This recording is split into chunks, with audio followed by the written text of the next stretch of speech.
Provérbios capítulo 20. Quem pode dizer: purifiquei o meu coração, limpo estou do meu pecado? Versículo 9. Ser justo não significa deixar de ser pecador. Ser justo significa que alguém nos justificou. Justificados, pois, mediante a fé, temos paz com Deus por meio de nosso Senhor Jesus Cristo. Romanos capítulo 5, versículo 1.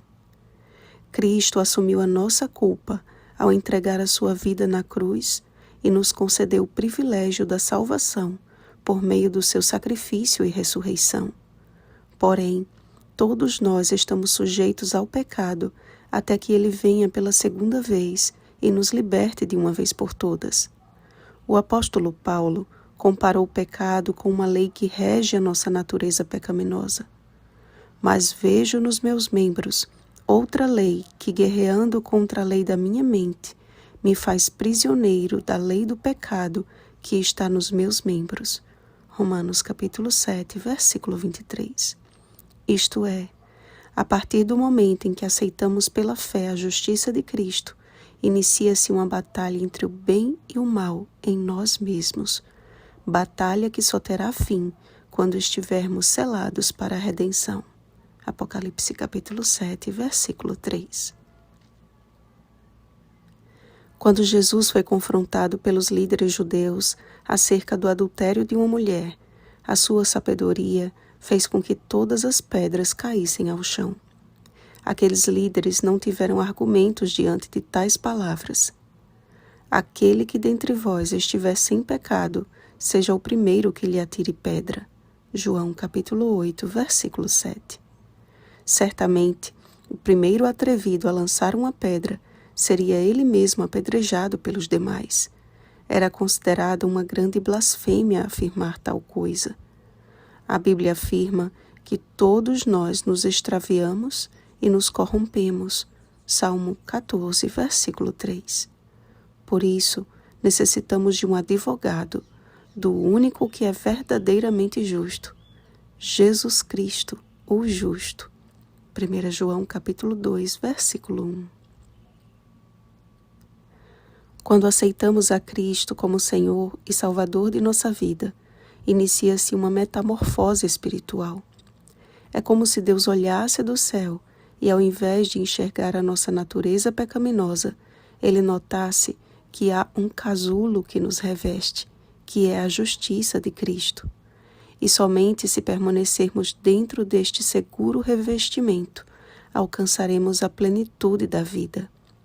Assim como a lagarta, para se tornar em borboleta, precisa obedecer a todo o processo natural, precisamos viver a justiça de Cristo e a novidade de vida que nos foi outorgada. Segundo é santo aquele que vos chamou, tornai-vos santos também vós mesmos em todo o vosso procedimento. 1 Pedro capítulo 1, versículo 15. Então, aquele que trilha o caminho eterno não será vencido pelo álcool. Ele se desviará de contendas, não comerá o pão da preguiça, não será desonesto, não se envolverá em fofocas, não desonrará pai e mãe, não será vingativo e aceitará a repreensão.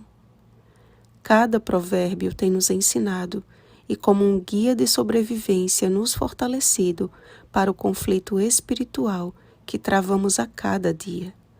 Não podemos ignorar essa realidade e precisamos aprender, mediante as Escrituras, a fazer a guerra com prudência.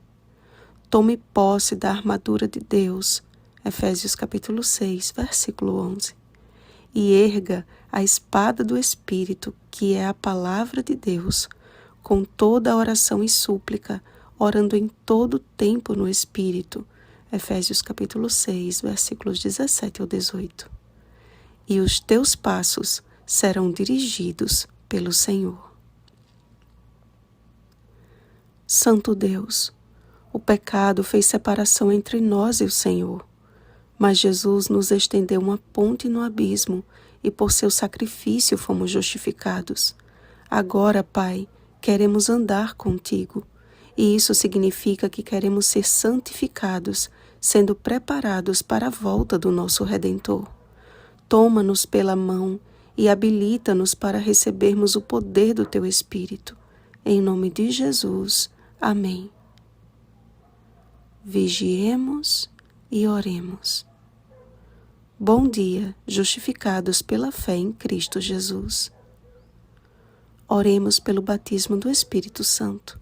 Oremos uns pelos outros. Rosana Garcia Barros.